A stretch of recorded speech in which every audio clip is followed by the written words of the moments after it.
I am the Tofu Golem. Please enjoy the video. You start by making a quick backup of your save so you can revert if needed.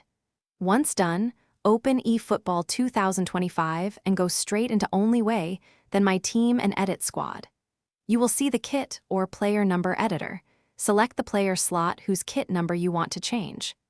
Make sure you're editing the active roster version, otherwise changes won't apply in matches. This gets you into the exact interface where numbers are assigned and ready to edit. You now directly change the number. Select the player, open the number field and type the digits you want. Use values from 0 to 99. Once you set the number, check if the squad uses a template. If so, apply the number to the template to update multiple kit instances at once.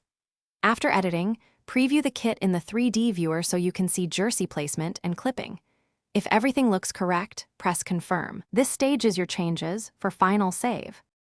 You finish by saving your edits, and if available, exporting the roster so other modes use the updated kit numbers. Once done, load a friendly match or preview to confirm the number appears on the field and in replays.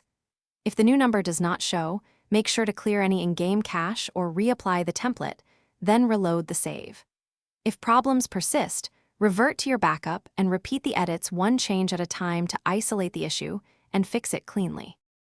Thanks for watching. Consider subscribing if we helped you today.